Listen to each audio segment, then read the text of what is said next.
Welcome back to city news. Tenali మండలం బురిపాలెం గ్రామంలో మంగళవారం రెవెన్యూ సదస్సు నిర్వహించారు. ఈ సదస్సులో జిల్లా కలెక్టర్ నాగలక్ష్మి పాల్గొన్నారు. అర్జీదారుల నుండి అర్జీలను ఆమె స్వీకరించారు. ఈ సందర్భంగా ఆమె మాట్లాడుతూ గ్రామాలలో రెవెన్యూ పరమైన సమస్యలను పరిష్కరించే క్రమంలో డిసెంబర్ 7వ తేదీ నుండి ప్రారంభించిన ఈ రెవెన్యూ సదస్సులు జనవరి 8వ తేదీ వరకు నిర్వహించుకోవడం జరుగుతుందని చెప్పారు. జిల్లాలోని 18 మండలాలకు గాను ఉన్న 222 రెవెన్యూ గ్రామాలలో 116 గ్రామాలలో రెవెన్యూ సదస్సులను పూర్తి చేసుకోవడం జరిగిందని, ఇప్పటి వరకు జిల్లా వ్యాప్తంగా 3454 అర్జీలు వచ్చాయని ఆమె తెలిపారు.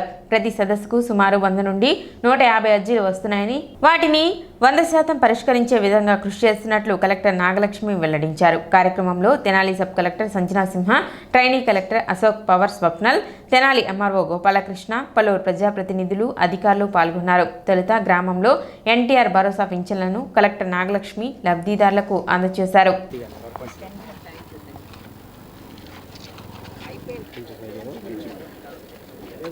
ఇది ఎక్కడ ఇది ఓకే ఈసారి చూద్దాం కదా ఇద్దాం నెలలకు టైంకి వస్తుందమ్మా ఇంటికే ఓకే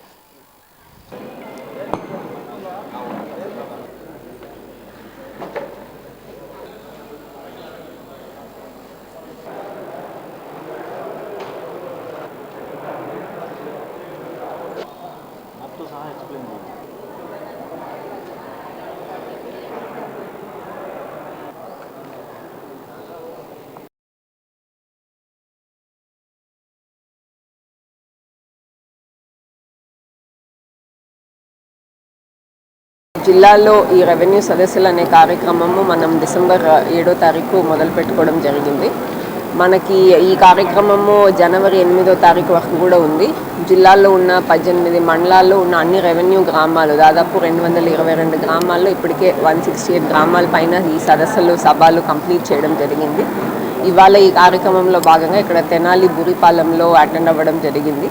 మనకి ఇప్పటి వరకు ఈ కార్యక్రమంలో దాదాపు 3452 అర్జీలు అనేది మనకి జిల్లా వ్యాప్తంగా రావడం జరిగింది. ప్రతి సభలో కూడా మనకి జరిగిన విలేజెస్లో అట్లా చూస్తే ఆల్మోస్ట్ ఒక్కొక్క సభలో 100 నుంచి 150 వరకు అట్లా వేరియస్ అప్లికేషన్స్ అనేది రావడం జరిగింది. ఈ రీసర్వే జరిగిన గ్రామాల్లో రీసర్వే గ్రీవెన్సెస్కి కూడా విడిగా గ్రామ సభ జరపడం జరిగింది. రెవెన్యూ పరంగా ప్రజలకి చాలా సమస్యలు ఉన్నాయి. ల్యాండ్ రికార్డ్స్ వాళ్ళకి తగినట్టు చిన్న చిన్న తప్పులు కానీ, లేకపోతే పూర్తిగా వాళ్ళు ఏదైతే ట్రాన్సాక్షన్స్ చేసుకున్నారో వారసత్వంగా వచ్చే భూమి ఆన్లైన్ అప్డేట్ కాకపోవడం, అట్లా గ్యాప్స్ ఉండడంతో బాగా ఇబ్బంది పడుతున్నారు. గవర్నమెంట్కి రెవెన్యూ పరంగా విలేజెస్ అందరికీ కూడా రెవెన్యూ పరంగా ఎటువంటి ఇష్యూ ఉండకూడదు, అన్ని టైమ్లీ మేనర్లో సార్ట్అవుట్ చేయాలనే ఉద్దేశంతో కంటిన్యూస్గా ఈ ప్రోగ్రామ్స్ అనేది చేస్తున్నాము. తెనాలి కోర్టు ఆవరణలో ఇండియన్ లాయర్స్ అసోసియేషన్ నూతన సంవత్సర కోర్టు క్యాలెండర్ను మరియు ఇండియన్ అసోసియేషన్ ఆఫ్ లాయర్స్ నూతన సంవత్సర కోర్టు డైరీని ఆవిష్కరించారు. బార్ అసోసియేషన్ అధ్యక్షులు బేతాల ప్రభాకర్ ఆధ్వర్యంలో జరిగిన ఈ కార్యక్రమంలో bar association general secretary Haridas Gaurishankar, మాజీ బార్ అసోసియేషన్ అధ్యక్షులు Mandalapu Venugopalarao, bar association joint secretary Appala Kishore, senior న్యాయవాదులు ML Jagadeeshwaramba, Perikila Daniel, NV Mahesh, Ramisetti Raghavendrarao, Indian lawyers association సభ్యులు Kanchela Koteswararao, Indian association of lawyers Guntur జిల్లా కార్యవర్గ సభ్యులు దిన్నెల్లూరి కొండయ్య, జూనియర్ న్యాయవాదులు మరియు ఇండియన్ అసోసియేషన్ ఆఫ్ లాయర్స్ సభ్యులు పాల్గొన్నారు. ఇండియన్ లాయర్స్ అసోసియేషన్ వారు నూతన సంవత్సర సందర్భంగా క్యాలెండర్ ఆవిష్కరణ చేయడం జరిగింది. వారు చాలా పలు కార్యక్రమాలు రాష్ట్రంలో న్యాయవాదుల పట్ల జరిగే అంశాలన్నింటిలో కూడా, విధి విధానాలన్నింటిలో కూడా వాళ్ళు పార్టిసిపేట్ చేసి న్యాయవాదుల వరకు చాలా పోరాడుతున్నారు. రీసెంట్గా ఈ సిఓపి అంశం మీద కూడా చాలా ధర్నాలు అవి కూడా చేస్తున్నారు. మొన్న ఈ సిఓపి యొక్క టైం ఎక్స్టెండ్ చేయడానికి కూడా వాళ్ళు హైకోర్టులో చాలా గట్టిగా నిలబడి దాన్ని ఫిబ్రవరి వరకు ఎక్స్టెండ్ చేయించారు. దానికి కూడా వాళ్ళు నిలబడ్డారు. వాళ్ళకి చాలా ధన్యవాదాలు. ఇండియన్ లాయర్స్ అసోసియేషన్ వారు ఇంకా రాష్ట్రంలో ఉన్న న్యాయవాదులందరికీ కూడా వాళ్ళు ఇంకా మంచి మంచి కార్యక్రమాలు చేసి న్యాయవాదుల్ని ముందుకు తీసుకెళ్లాలని కోరుకుంటున్నాను. Advance happy new year. ఈ రోజున కోర్టు ప్రాంగణంలో ఆల్ ఇండియా లాయర్స్ అసోసియేషన్ నూతన సంవత్సర క్యాలెండర్ని ఆవిష్కరించడం జరిగింది. దాని తరపున అందరికీ కూడా ధన్యవాదాలు తెలుపుకుంటా ఉన్నాను. ఆల్ ఇండియా లాయర్స్ అసోసియేషన్ వారు మరి జూనియర్ న్యాయవాదులకు కానివ్వండి, కొత్తగా ఎన్రోల్ అయినటువంటి వారందరికీ కూడా ట్రైనింగ్ క్యాంపులు పెడుతూ మరి లాయర్లందరూ కూడా అనేక సమస్యల మీద పోరాడుతూ ముందుకు తీసుకెళ్తా ఉన్నారు. ఆ సంస్థకి ముందుగా ప్రత్యేక ధన్యవాదాలు తెలుపుకుంటాను. విద్యుత్ ప్రైవేటీకరణకు నిరసనగా save power sector save India డిమాండ్తో స్థానిక చెంచుపేటలోని విద్యుత్ డివిజనల్ ఎగ్జిక్యూటివ్ ఇంజనీర్ కార్యాలయం వద్ద national coordination committee of electricity employees and engineers పిలుపు మేరకు ధర్నా నిర్వహించారు. సిఐటియు జిల్లా నాయకులు కేబీ ప్రసాద్ మాట్లాడుతూ గతంలో ప్రైవేటీకరణ వల్ల సంభవించిన దుష్ఫలితాలను ప్రభుత్వాలు పట్టించుకోవడం లేదని చెప్పారు. గతంలో మహారాష్ట్రలో దబోల్ లో ఎన్రాన్ విద్యుత్ ప్రాజెక్టు పెట్టి మూసివేశారని గుర్తు చేశారు. వేల కోట్ల రూపాయలు ప్రజాధనం వృధా అయిందని చెప్పారు. ఆ భారం ఇప్పటికీ ప్రజలు మోస్తున్నారని చెప్పారు. 2000వ సంవత్సరంలో మన రాష్ట్రంలో 4 ప్రైవేట్ కంపెనీలు 2400 మెగావాట్ల సామర్థ్యం గల గ్యాస్ ఆధారిత విద్యుత్ ప్లాంట్లు పెట్టి మూసివేశారని చెప్పారు. వాటి విద్యుత్ వాడుకోకుండానే ప్రతి ఏటా 1200 కోట్లు ప్రజల నుండి వసూలు చేసి వారికి చెల్లించారని చెప్పారు. ఇప్పుడు కూడా లంచాలు తీసుకొని అధిక రేట్లకు విద్యుత్ని ఆదాని కంపెనీ నుండి కొని ఆ భారాన్ని ప్రజల మీదే వేస్తున్నారని చెప్పారు. అవసరం లేకుండానే విద్యుత్ మీటర్లను మారుస్తున్నారని చెప్పారు. ఈ మీటర్ల కొనుగోలులో కూడా అవినీతి ఉందని చెప్పారు. ఉద్యోగాలకు భద్రత లేకుండా పోతుందని, కాంట్రాక్ట్ అవుట్సోర్స్ ఉద్యోగాలు మాత్రమే ఉంటారని చెప్పారు. దేశవ్యాప్తంగా చండీగఢ్ విద్యుత్ ఉద్యోగుల పోరాటానికి పెద్ద ఎత్తున మద్దతు లభిస్తుందని చెప్పారు. కార్యక్రమంలో divisional executive engineer Chiranjeevi, UEEU జిల్లా ప్రధాన కార్యదర్శి D Venkateswararao, DE Ashok Kumar, JAO Srinivasarao, Achari, Rohini, Ravi, Sivanageswararao, Srilakshmi, Dhanalakshmi, Sarala, Malleswari, CITU నాయకులు Shaik Hussain Vali, K Ravikumar, M Sambasivarao, K Durgaprasad తదితరులు పాల్గొన్నారు. విద్యుత్ సంస్థలో పనిచేస్తున్నటువంటి కీలకమైనటువంటి అధికారులు, ర్యాంక్ అండ్ ఫైల్ ఆఫీసర్లు, క్లర్కులు, ఈఆర్ఓ డిపార్ట్మెంట్ వాళ్ళు, ఆపరేషన్ మెయింటెనెన్స్ పనిచేసేవాళ్ళు, మహిళలతో సహా ఈ ప్రైవేటీకరణ యొక్క భూతం యొక్క ప్రమాదాన్ని అర్థం చేసుకుని ఇవాళ అక్కడికి వచ్చింది రేపు మన దాకా కూడా వస్తుందని చెప్పేసి దాన్ని వ్యతిరేకిస్తూ కార్యక్రమాన్ని చేయడం అనేటువంటిది జరుగుతూ ఉంది. ఈ దేశంలోనే ప్రైవేటీకరణ జరిగినప్పుడల్లా చాలా చెడు ఫలితాలు వచ్చినాయి. ఎన్రాన్లో దబోల్ అనేటువంటి చోట ఎన్రాన్ ప్లాంట్ పెట్టినప్పుడు 10,000 మెగావాట్లు విద్యుత్ ప్రైవేట్ రంగంలో తయారు చేసి ఈ దేశ ప్రజలకు అందుబాటులో ఉంచుతామని చెప్పిన ప్రాజెక్ట్ ఏదైతే ఉందో అది మూలబడింది, దివాళా తీసింది. అటేగా ఆంధ్ర రాష్ట్రంలో కూడా 2,000 మెగావాట్లు విద్యుత్ 4 కంపెనీలకి పవర్ జనరేషన్ చేయడం కోసం ఒప్పందం చేసుకున్నారు. ఆ 4 కంపెనీలు కూడా పవర్ ఇవ్వకుండానే 4-5 సంవత్సరాల పాటు వేల కోట్ల రూపాయలు ఈ రాష్ట్ర వినియోగదారులకి వసూలు చేయడం జరిగింది.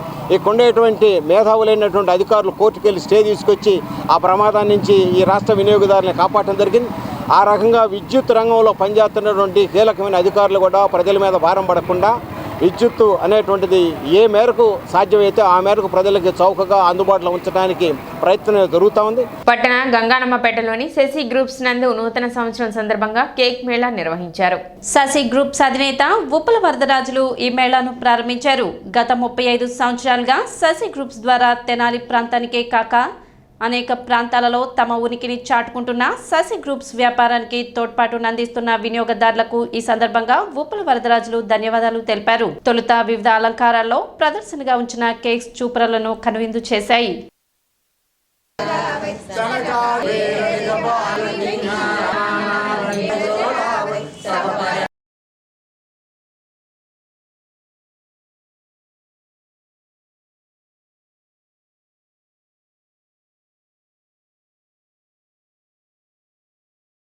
తెనాలి పట్టణ ప్రజలందరికీ, పరిసర ప్రాంత ప్రజలందరికీ కూడా ముందుగా తెనాలి శశి గ్రూప్ తరఫున నూతన సంవత్సర శుభాకాంక్షలు తెలియజేసుకుంటూ, మరి 1990లో స్థాపించినటువంటి ఈ సంస్థ మరి మీ అందరి ఆదరాభిమానాలతో దినదిన ప్రవర్ధమానమై ఈ రోజున 35 సంవత్సరాలు పూర్తి చేసుకున్నాం.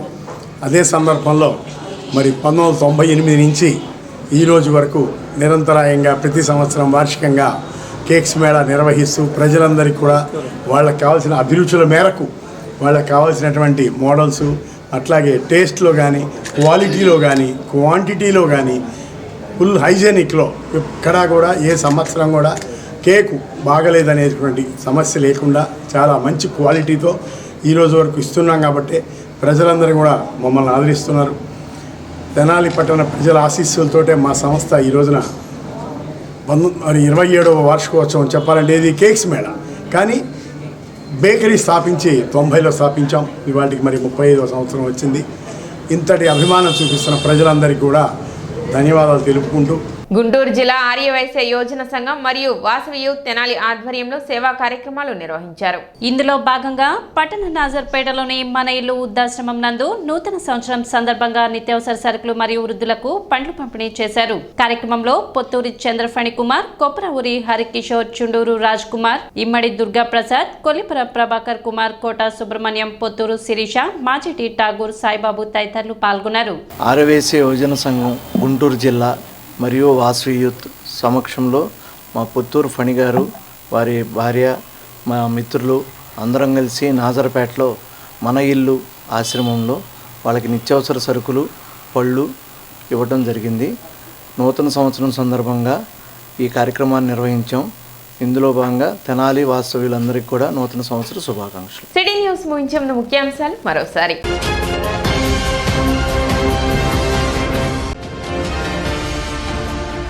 ప్రశాంతంగా ముగిసిన బడ్జెట్ సమావేశం, ఆమోదం తెలిపిన కౌన్సిల్.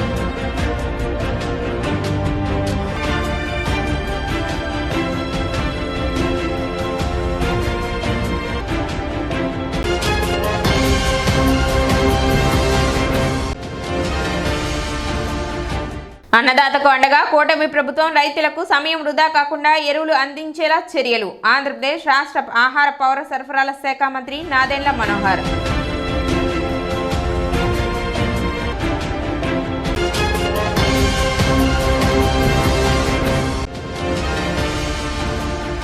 ట్రూ అప్ ఛార్జీలకు బ్రాండ్ అంబాసిడర్ వైఎస్ జగన్. విద్యుత్ ఛార్జీలపై వారు ధర్నాలు, రాస్తారోకోలు చేయటం దెయ్యాలు వేదాలు వల్లించినట్లు ఉంది. మాజీ మంత్రి కృష్ణ, గుంటూరు జిల్లాల ఎమ్మెల్సీ కూటమి అభ్యర్థి ఆలపాటి రాజేంద్ర ప్రసాద్. సిటీ న్యూస్ ఇంతటితో సమాప్తం. నమస్కారం.